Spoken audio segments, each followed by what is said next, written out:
Visa apply करने के लिए कौन कौन से डॉक्यूमेंट्स की जरूरत पड़ती है। तो यहाँ पर सबसे पहले मैं बता दूं कि ये एक जनरल वीडियो हो, कोई स्पेसिफिक वीडियो नहीं है। इस वीडियो में मैं आपको सारे डॉक्यूमेंट्स बताने वाला हूं जो वीजा अप्लाई करने के लिए कहीं ना कहीं जरूरत पड़ती है। अब जैसे मान लीजिए कि दुबई में सिर्फ आपको 2 डॉक्यूमेंट्स की मैक्सिमम जरूरत पड़ेगी, एक पैन कार्ड और एक आधार कार्ड, इन दोनों से काम हो जाएगा। बट और जो देश है उसमें अलग अलग रूल्स है। जैसे कि यूएसए में आपको ना फ्लाइट टिकट चाहिए, ना ही होटल बुकिंग चाहिए, आपको बहुत ही मिनिमम चीज चाहिए और उससे आप वीजा के लिए अप्लाई कर सकते हैं। तो इस वीडियो में इन सभी कंट्रीज का एक कॉम्बिनेशन बनाकर, यानी कि जो भी डॉक्यूमेंट्स, मैक्सिमम डॉक्यूमेंट्स जो भी जरूरत पड़ते हैं वीजा अप्लाई करने के लिए, इस वीडियो में मैं आपको बताने वाला हूं। तो लिस्ट काफी लंबी है और यहां पर मैंने लिख रखी है, और ये वीडियो जो है सभी तरीके के, सभी कंडीशंस के लिए होने वाली है। जैसे कि आप अगर स्टूडेंट्स है तो क्या कंडीशन अप्लाई होगी, आपका अपना बिजनेस है तो क्या होगा, और अगर आप कहीं एम्प्लॉय हैं तो क्या करना है, अगर विदेश में आपको किसी ने इन्वाइट करा है तो क्या करना है, आपको डॉक्यूमेंट्स रीसेंट चाहिए, किस तरीके के चाहिए, तो ये सारी बातें इस वीडियो में होने वाली हैं। तो सबसे पहला डॉक्यूमेंट जो विदेश ट्रैवल करने के लिए चाहिए वो है पैन कार्ड। पासपोर्ट चाहिए, मिनिमम 6 महीने की वैलिडिटी पासपोर्ट के अंदर होनी चाहिए, 6 महीने से ज्यादा ही हो, कम ना हो। इसके बाद आपको अगला डॉक्यूमेंट चाहिए फोटोग्राफ। आपकी फोटोग्राफ हो, व्हाइट बैकग्राउंड के साथ हो और आप उसमें प्रॉपर दिखें। अगर आप उसमें प्रॉपर नहीं दिखते हैं तो आपके वीजा रिजेक्ट होने के चांसेस बहुत ज्यादा रहते हैं। ऐसा होता है कि लोग के पॉप स्टार जैसे होते हैं ना, कलरफुल बाल है, पर्पल कलर के, ग्रीन कलर के, और खड़े हुए हैं और मुंह पे मेकअप करा हुआ है, व्हाइट बैकग्राउंड में खिंचवा ली फोटो, और फिर कहते हैं ये तो मेरा स्टाइल है, मैं ऐसे ही जो है वीजा लगवाऊंगा। तो ऐसे लोगों की वीजा नहीं लगती, वो कंट्री वीजा रिजेक्ट कर देगी। प्रॉपर आपकी फोटो हो, व्हाइट बैकग्राउंड में हो, और फोटो का जो साइज होता है वो कंट्री वाइज चेंज करता है। तो जिस भी कंट्री के लिए आप अप्लाई करेंगे तो वहां देख लीजिएगा कि कितने बाई कितने की आपको फोटो खिंचवानी है। फिर उसके बाद अगला डॉक्यूमेंट है कि उस कंट्री का जो भी फॉर्म वगैरह है वो आपको फिल करना है। अब यहाँ पे आते हैं थोड़े मेन डॉक्यूमेंट्स पे। तो यहाँ पे मेन डॉक्यूमेंट्स में सबसे पहला है तो रिटर्न फ्लाइट। ज्यादातर कंट्रीज मांगती है रिटर्न फ्लाइट या फिर ऑनवर्ड फ्लाइट, मतलब कि आप उस कंट्री में किस तरीके से एंटर करोगे, इस चीज की डिटेल्स आपको देनी पड़ती है, फ्लाइट से, शिप से, कार से। और दूसरा, आप उनकी कंट्री कैसे छोड़ोगे, वापस आप इंडिया आओगे या किसी थर्ड कंट्री जाओगे। थर्ड कंट्री जाओगे तो कैसे जाओगे, किसी कार से जाओगे, ट्रेन से जाओगे। अब यहाँ पे लोगों के मन में एक सवाल आएगा कि अगर हम कार से जा रहे हैं तो हम उनको कैसे बताएंगे कि हम कार से जा रहे हैं, हमारे पास कार का जो है कोई स्लिप वगैरह नहीं है, हम वहां से कार रेंट करेंगे और चले जाएंगे। तो इसका जो तरीका है वो मैं आगे बताऊंगा। अब यहाँ पे अगली चीज है, अब यहाँ पे अगला डॉक्यूमेंट जो चाहिए वो है कंफर्म होटल बुकिंग। आपको उस कंट्री को बताना पड़ेगा कि आप भाई कहीं रुकने वाले हो, कि आप यहाँ रुकोगे या वहाँ रुकोगे, तो कंफर्म होटल बुकिंग आपकी होनी चाहिए। अब लोगों के मन में सवाल आएगा कि भाई मैं तो दोस्त के यहाँ जा रहा हूँ या मैं अपने भाई के यहाँ जा रहा हूँ तो मैं उसके यहाँ रुकूंगा। तो इसके लिए आपका दोस्त या भाई जो होता है वो आपको इनविटेशन लेटर भेजेगा, और इनविटेशन लेटर में वो अपनी डिटेल्स लिखेगा कि सबसे पहले तो वो वहाँ पर कर क्या रहा है, किस पोजीशन पे है, वो वहाँ का नागरिक है या फिर उसके पास वहाँ पर बिजनेस करने की वीज़ा है या फिर नौकरी करने की वीज़ा है, वहाँ पे कोई आईडी वगैरह होगी तो उसकी आईडी की डिटेल्स वहाँ पर होगी, चाहे वीज़ा हो या फिर वहाँ की जो भी लोकल आईडी होगी, उस इन्विटेशन लेटर में वो डिटेल्स होगी। इसके अलावा आपके बारे में, आपके पासपोर्ट के बारे में डिटेल्स होगी, और वहाँ पर आपको इन्वाइट करने वाला बंदा लिखेगा कि वो आपको ये सर्विसेज प्रोवाइड करेगा। अगर इनवाइट करने वाले ने इनविटेशन लेटर में लिखा है कि आपको वो खाना देगा या फिर रहने के लिए जगह देगा, ये टैक्सी का खर्चा उठाएगा, तभी वो देश मानेगा कि आपका खर्चा जो है वो इंसान उठाएगा। अगर वहां पर इनविटेशन लेटर में कोई भी एक चीज मिसिंग है तो उस चीज का इंतजाम आपको खुद करना है। जैसे मान लीजिए कि इनवाइट करने वाले ने ये नहीं लिखा कि वो आपके रहने का खर्चा जो है वो उठाएगा या फिर आप जो है उसके यहाँ रुकोगे, अगर ये चीज मेंशन नहीं है तो आपको रहने का इंतजाम खुद करना है। तो इनविटेशन लेटर इस तरीके से लिखा जाता है। अगली चीज आती है कवर लेटर।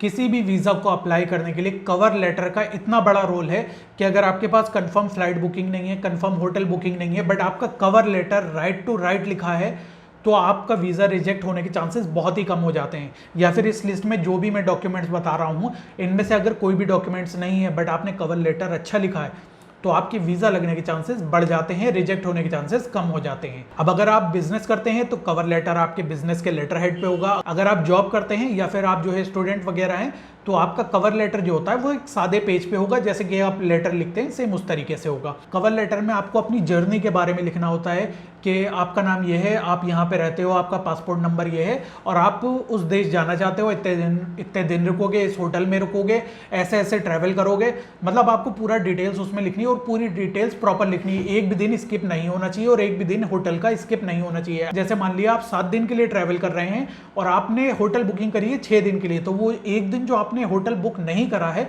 तो आप कवर लेटर में मेंशन कर सकते हैं कि आपने वो एक दिन क्यों नहीं बुक करा है। जैसे एक बार मैं फॉरेन गया था तो मैंने एक दिन जो है कम बुक करा था और वहां मैंने मेंशन कर दिया था कि एयरपोर्ट जाने में मुझे इतना टाइम लग जाएगा और बाकी का टाइम मैं एयरपोर्ट पे स्पेंड करूंगा, जिस वजह से मुझे वीज़ा आसानी से मिल गई थी। अगर यहाँ पर आपके पास कोई डॉक्यूमेंट नहीं है, जैसे 3 साल का ITR चाहिए, आपके पास ITR कम है, या फिर और भी कोई दिक्कत आ रही है, या फिर कंपनी के रजिस्ट्रेशन में कोई कमी है, या फिर आप अपना बिजनेस करते हो बट आपके बिजनेस में भी आपका कोई रजिस्ट्रेशन नहीं है, तो उस चीज़ को भी आप कवर लेटर में मेंशन कर सकते हो कि आपका बिजनेस जो है क्यों रजिस्टर्ड नहीं है। जैसे मान लीजिए GST के केस में ज़्यादातर स्टेट्स में 20 लाख से अगर कम का टर्नओवर है साल का तो आपको GST लेने की जरूरत नहीं है। तो यहाँ पर आप कवर लेटर में मेंशन कर सकते हो कि मेरे साल का जो है 20 लाख का टर्नओवर नहीं है, इस वजह से मैंने GST जो है नहीं लिया है। कवर लेटर में आप अपने आप को रिप्रेजेंट कर रहे हो वीजा ऑफिसर के सामने, आपके डॉक्यूमेंट्स आपको रिप्रेजेंट एक अलग तरीके से कर रहे हैं, बट आपकी मेंटालिटी जो है वीजा ऑफिसर नहीं समझ पा रहा है। तो कवर लेटर से आप उसे समझा सकते हो कि भाई ऐसी ऐसी बात है। जैसे मान लीजिए कि यूके का ज्यादातर वीजा रिजेक्ट होता है कि अकाउंट में जल्दी अचानक से जो है 1 लाख रुपए आ गई, या बड़ी अमाउंट आ गई, या बड़ी अमाउंट आपने अचानक से खर्च कर दी, तो वहां आप कवर लेटर में सिंपल मेंशन कर दो कि भाई इस काम की वजह से मैंने ये पैसा खर्च करा, या इस काम की वजह से मेरे पास इतना पैसा आया था। वो ये चीज़ समझ जाएंगे और आपके वीज़ा लगने के चांसेस जो है वो काफ़ी ज़्यादा बढ़ जाएंगे। अगर आप अपना खर्चा खुद उठा रहे हो, कोई दूसरा आपको स्पॉन्सर नहीं कर रहा है, तो आपको चाहिए होगी बैंक स्टेटमेंट। 6 महीने से लेकर 3 महीने तक की बैंक स्टेटमेंट मांगते हैं और बैंक से आपको उस स्टेटमेंट के हर पेज पे स्टैंप करा लेना है। स्टैंप का मतलब होता है कि बैंक ने वेरीफाई करके दिया है कि बैंक स्टेटमेंट करेक्ट है। अगर बैंक स्टेटमेंट को वेरीफाई नहीं कराते, स्टैंप नहीं लगवाते हैं, तो चांसेस है कि बैंक स्टेटमेंट की वजह से आपका वीज़ा रिजेक्ट हो सकता है। अब यहाँ पर एक कंडीशन ये आती है कि अगर आप कुछ भी पैसा नहीं कमा रहे हो, या फिर आप जो है खुद को स्पॉन्सर नहीं कर रहे हो, यानी कि आप खुद अपने दम पे नहीं जा रहे हो, आपका कोई और आपको बुला रहा है, अगर वहां पे कोई बुला रहा है तो जाहिर सी बात है इनविटेशन लेटर लग जाएगा और बैंक स्टेटमेंट की जरूरत नहीं है। बट आपको यहां से कोई वहां भेज रहा है, विदेश घूमने भेज रहा है या कुछ भी करने भेज रहा है, तो आपको उस बंदे से एक स्पॉन्सरशिप लेटर लिखवाना रहेगा। उस स्पॉन्सरशिप लेटर में लिखा होगा कि आपका और उसका रिलेशन क्या है, जो भेज रहा है उसको कोई आपत्ति नहीं है आपके जाने से, और क्या खर्चा दे रहा है, क्या चीज़ें वो दे रहा है, ये सारी चीज़ें स्पॉन्सरशिप लेटर में मेंशन होती हैं। प्लस स्पॉन्सरशिप लेटर के साथ साथ जो आपको स्पॉन्सर कर रहा है, जो आपकी ट्रैवल के लिए पैसे दे रहा है, उसका बैंक स्टेटमेंट लगेगा, प्लस उसका ITR भी लगेगा लास्ट 3 साल का। ऐसे ही अगर आप अपने दम पे जा रहे हो तो भाई आपको अपना जो है 3 साल का ITR लगाना पड़ेगा। अगर आपको किसी ने इनवाइट करा है तो आपको ITR भी लगाने की कोई ज़रूरत नहीं है। अगर आप कहीं पर जॉब करते हो तो यहाँ पर आपको एक NOC सर्टिफिकेट चाहिए होगा कि वो कंपनी आपको छुट्टी दे रही है विदेश जाने के लिए। इसके अलावा उसी सर्टिफिकेट में या उसके अलावा कोई और सर्टिफिकेट बनवा सकते हैं जिसमें आपकी सैलरी का स्टेटमेंट होगा। वैसे तो सैलरी स्लिप भी लग जाती है, 6 महीने या 3 महीने की सैलरी स्लिप मांगते हैं। अगर आपके पास सैलरी स्लिप नहीं है तो ये जो NOC सर्टिफिकेट आप अपनी कंपनी से बनवाएंगे, इसमें मेंशन करवा सकते हैं कि आप उस कंपनी में कब से जॉब कर रहे हैं, क्या रोल है आपका, क्या पैसे कमा रहे हैं वो, मतलब क्या सैलरी है आपकी, और वो उस कंपनी को आपके विदेश जाने से कोई भी ऑब्जेक्शन नहीं है। तो ये सारी चीज़ें जो है आपके NOC सर्टिफिकेट में आ जाएंगी। और आपने NOC सर्टिफिकेट में अगर पैसा लिखवा लिया है कि आपकी सैलरी इतनी है, तो आपको सैलरी स्लिप देने की भी जरूरत नहीं है। अगर आपकी अपनी कंपनी है, आप कंपनी खुद चलाते हो, रजिस्टर्ड कंपनी है, तो आपको सैलरी स्लिप या फिर NOC सर्टिफिकेट की जगह अपनी कंपनी के रजिस्ट्रेशन के जो भी डॉक्यूमेंट्स है वो भी साथ में लगाने पड़ते हैं।